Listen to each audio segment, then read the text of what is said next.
Hello everyone, and welcome to the first episode of Unscripted Memories, my Eternal Memory Sites series for the summer. Now this is going to be a bit of a weird series to do because, well, it's unscripted, and it focuses on more simple or opinionated topics that don't really deserve a documentary style editing like I do with Eternal Memories. I have explained all of it in my update video, which you can go check out in the cards or the description wherever I put it.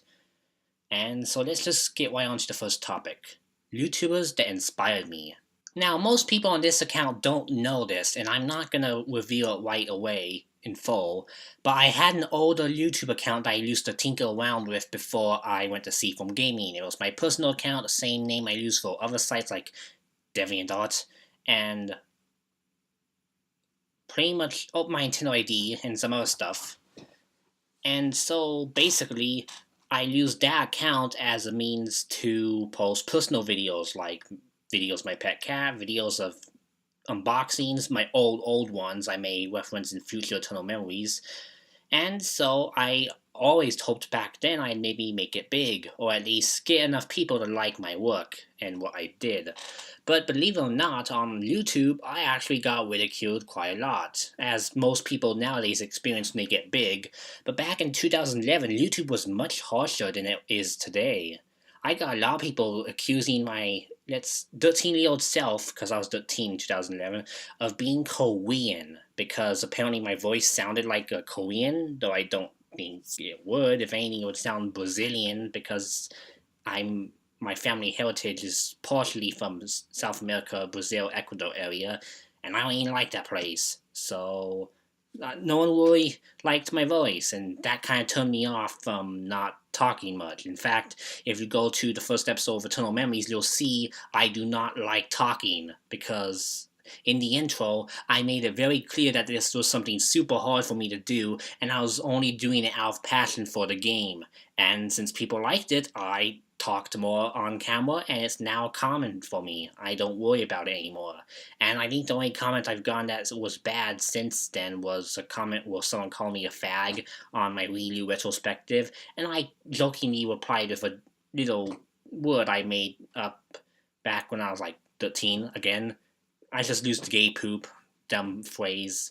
Basically, I don't really have much trouble with trolls and bad people anymore, but in 2011 YouTube I did, so I refrained from making many videos outside of unboxings or personal stuff. And so I just looked at other YouTubers who were on at the time and see if maybe I could get inspiration for a future series if I decide to make one. So now, let's go back to 2011, 2012, that era of YouTube, so I can share with you some YouTubers from back in that day that inspired me to become who I am now on the Seafoam Gaming YouTube channel. So the first YouTuber we are discussing is Balog de Master, who's still around today. Technically, he kind of mostly messes around on Twitter though. He's a Nintendo reviewer who made a retrospective series, not unlike Eternal Memories, called Nintendo 101, where he gave research and gave some facts about old Nintendo games like Zelda, Mario, and Pokemon. And those were the only games he really did because he found out, like I did, that retrospectives are really freaking hard to make. So he made 3 Pokemon retrospectives, a Mario and Zelda one, and I think that was it. He was gonna make a Smash Bros. One, but that never happened. So he focused on his review show, which he started up in 2011, I think in his mom's basement, according to the title of this video. But yeah, Balog's been a nice guy, and I actually talked to him since July of 2011, when I first saw his video of Pac-Man Galaga Dimensions, a 3DS game I still own to this day, though I haven't played in a while. Basically, it was a short little arcade compilation with Pac-Man and Galaga games.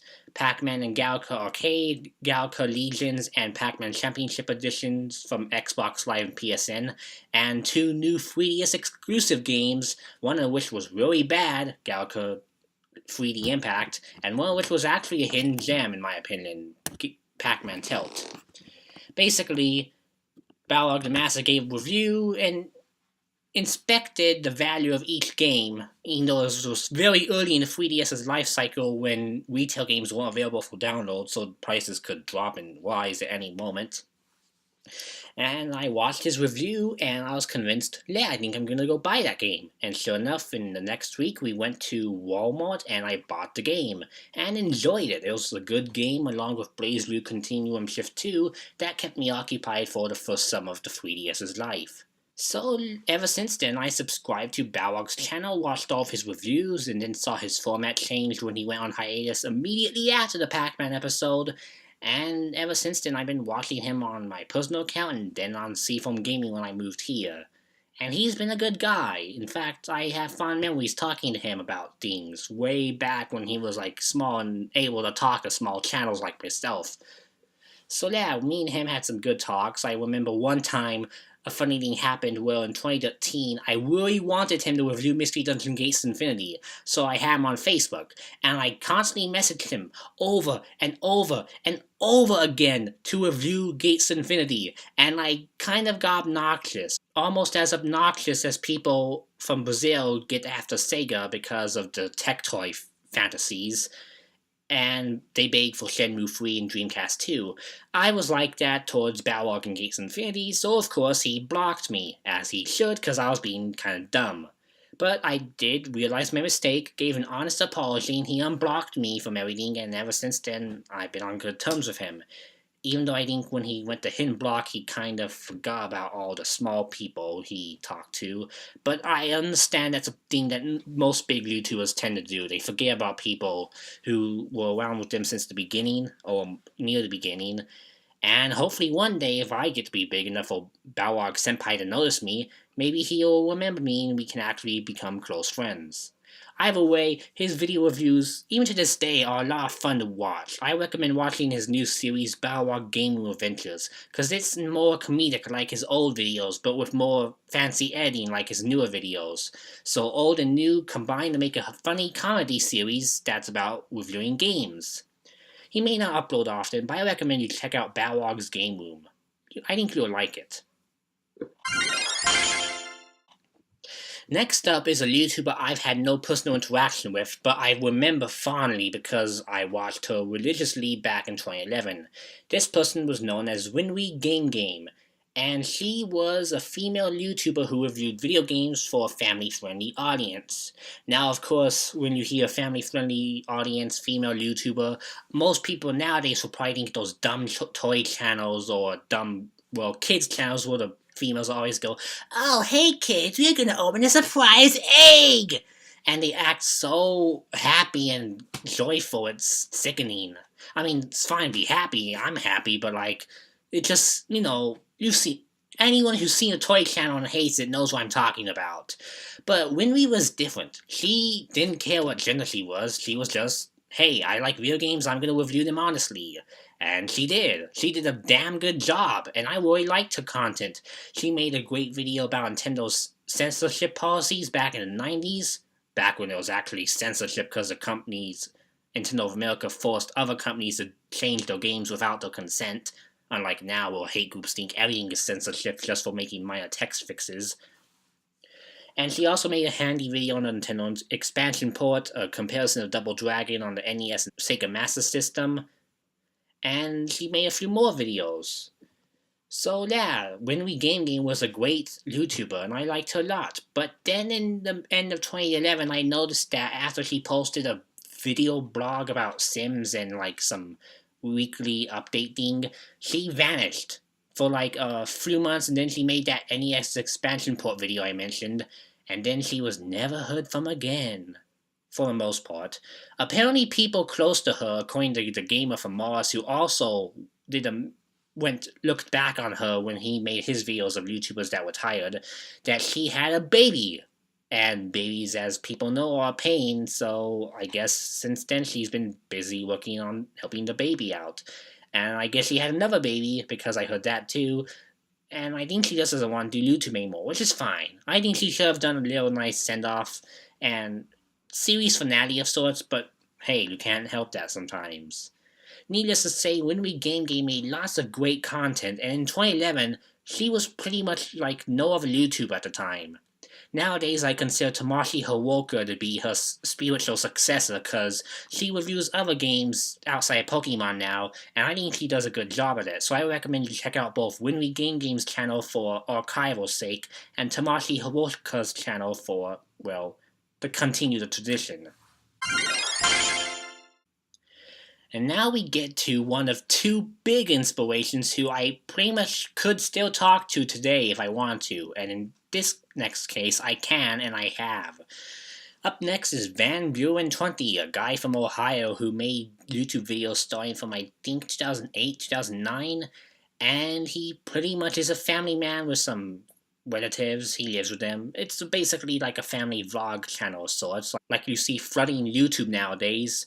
But Buurenxx was different, because he did video game reviews. I mean, most people didn't view them, but in my opinion, back when I watched him in 2011, they were good. Some of his video reviews were informative and simple, but to the point. And the part I liked the most was back when the 3DS eShop was first opened, and the Virtual Console had opened the floodgates. He would do an eShop weekly update, where he'd read the PR releases of all the games that would come out, show some pictures from them, and let the viewers know his personal first impressions based on the images. And for the most part, he had a nice format. I enjoyed watching him. Even if I knew what the games were and already decided what to buy, I liked hearing what he had to say, because maybe he would go up with one and I'd be more encouraged to buy or skip something. And for the most part, I think it worked out great. I liked Buurenxx's content for like several months, and then he stopped doing eShop update videos because he got busy with life and stuff. But I still watched his content on the Dreaming Hawk account, and then he got busy with work and family stuff, from what I understand. So on YouTube, I stopped watching him because he didn't upload much, but I still had him as a friend on my Wii U, so I did do some video chatting with him back when the Wii U launched. I even played Mario Kart 8 when that game came out, and we had a good time back when we played together.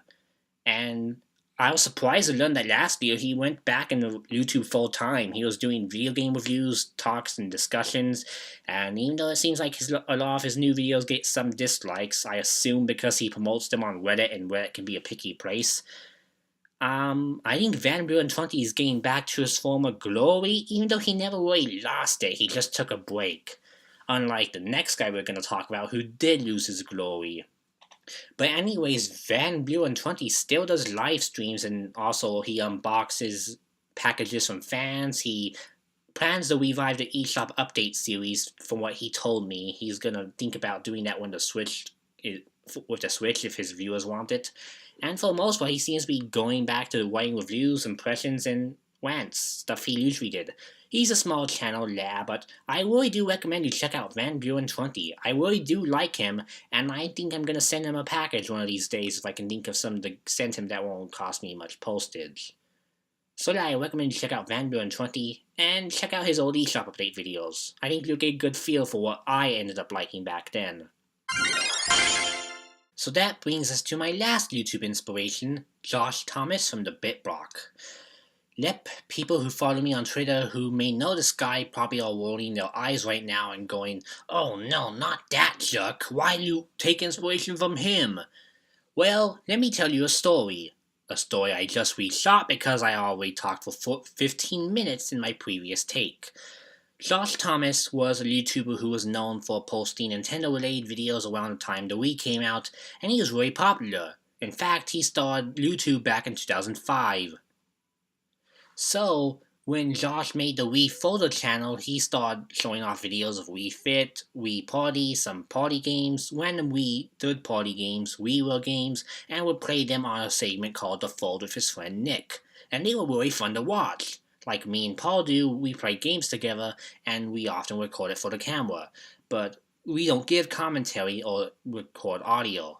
On the other hand, Josh and Nick record audio and video for their Fold episodes, so you could see their reactions, and they were having a lot of fun.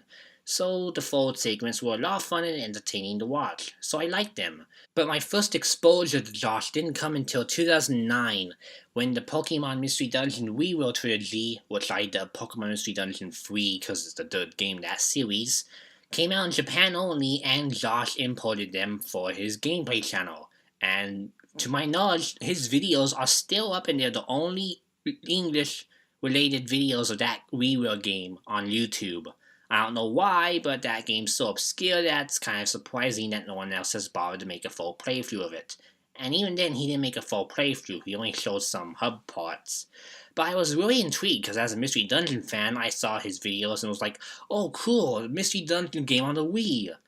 But oh wait, it sucks, it looks really awful. Then I found I shouldn't get my hopes up. It wasn't until 2011 when I learned about his channel as a whole and saw him make some 3DS launch videos showing off the system OS features, the Street Pass capabilities, all the cool stuff back when it was Japan exclusive for the first month in February.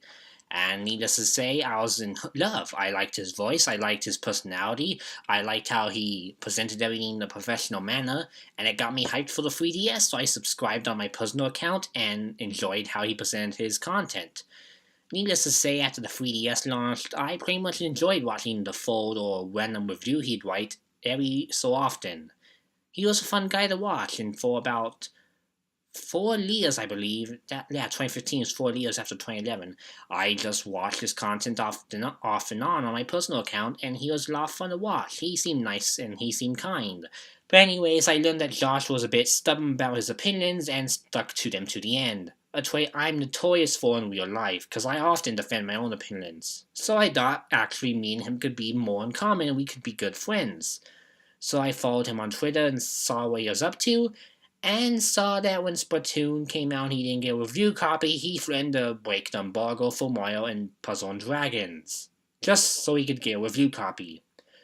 Of course, he did get a Splatoon review copy an hour later, but I don't think it was because of his threat. I think it was just because they sent him out in waves and he got a later wave, for whatever reason, so he got mad and made a stupid overreaction that I still think is stupid and unprofessional. But still, I forgave him and I enjoyed his content. It was until like 2015 when I heard he had some sort of falling out with review copies because he posted a dumb comment on someone else's YouTube channel who did get a review copy of a game he wanted. I'm not going to go into the full story because, again, I don't want to start drama. I think drama's dumb. My only intention is to mention how they inspired me. And needless to say, as much as people don't like Josh now for reasons I'll get into in a short bit, Josh did inspire me when I was making my 3DS videos on my personal channel, because I did show off some 3DS features myself. I showed off the first set of system notifications, I showed off some of the early Street Pass features, and I showed off, I unboxed my own 3DS on my personal account. Sure, those videos are old news now and they weren't well made, but he at least gave me the inspiration to make those videos even when I was being ridiculed with my own voice, even if I kind of stayed out of the frame to not let people see my face or hear my voice. At least I tried to make videos. And I have him to thank because he was a fun guy and he still is a fun acting guy in his videos. But a few months ago, I learned that he broke ties with a crew called the GameXplain channel. GameXplain is a YouTube channel who has lots of subscribers and they do analysis videos that can be really freaking long for some reason. And they are very nice people. I've talked to them on Twitter before and they're all pretty nice to hang out with and talk to. They put a lot of work in their videos, and so does Josh, and so they would collab off and on. I'd see Josh and Andre play Mario Kart 8 off and on, and it was a fun time. Their videos were entertaining. Then I saw that Josh and GameXplain removed each other from the featured channel sections, and I thought, uh-oh, some sort of falling out must have happened. So I looked into on Reddit, because of course Reddit nowadays has everything whenever something like this happens, and sure enough, I found out that Josh Thomas happened to block the people, the GameXplain team. Not just to friend them or say, we're done, I don't like you anymore. He just blocked them. Not because they actually said something dumb or mean that would warrant a block.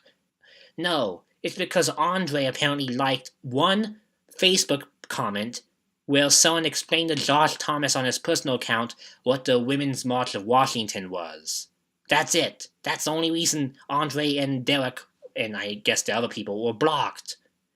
And yeah, I learned later on after having stopped, I hadn't watched Josh in a few months at that time, that Josh has deteriorated into a crazy lunatic. And I'm not saying this because he likes a certain meme man, because I follow other YouTubers who like this particular meme man, and they are fine. They don't shove it in other people's faces. They don't act petty towards other people who don't like him or just don't care about politics. But no, I've seen Josh on his Twitter attack people for no good reason just because they don't like what meme man is doing, or they don't like politics and just want to play games or something. He just gets after people for no reason, gets really mad and vulgar, and that's just not professional at all. The fun-loving, happy guy I saw in the videos growing up ended up being a big jerk. At least, I think he just became a big jerk, because to be honest, I'd love to believe he wasn't always this way, but people on Twitter told me he was, so I don't know what to believe. Needless to say, Josh has been posting some questionable stuff on his Twitter for the past few months, and after blocking me for calling him out on blocking the Game Explain people over politics, because I called him out and told him it was petty that he just blocked someone over them liking a comment explaining what some random movement was. He didn't even say, Josh, you need to support this movement. It was just some random, oh hey, this is what it's about. I don't know, I don't support petty behavior. And from seeing his deteriorating insanity, I'm gonna bet that Josh is unprofessional, and that's why he no longer gets review copies. So lads, a sad tale to see a YouTuber I was inspired by, now someone I would rather not be like at all. But I do hope Josh at least comes to his senses and learns to be courteous, because I know when he had his old Twitter account, he posted all of his negative, nasty stuff on an account called Dark Joshy, and now he doesn't do that anymore. He makes it on his public workplace Twitter account where press release reps can literally see what he's posting and see that he's been saying nasty stuff and bad things. So why doesn't he get review copies? Gee, I don't know. But yeah, this is probably gonna start some stupid drama. I'm gonna just not talk about it anymore, but needless to say, Josh Thomas, old videos, amazing, very funny, you still should check them out. New videos, they can still be funny and good. So yeah, those were 4 YouTube inspirations that I remember from 2011-2012. They helped me with my personal account, and eventually some of their ideas gave me some inspirations for how to fuel the Eternal Memories project and start YouTube in general. In a way, all 4 of these people were inspirational. And if it wasn't for them, I probably wouldn't be who I am today on YouTube. I wouldn't be trying this out. I wouldn't be doing some of the stuff I do. So to all 4 of you guys, I thank you for inspiring me, and I urge you all to check them out. This is the first episode of Unscripted Memories, and I wish you farewell. Bye.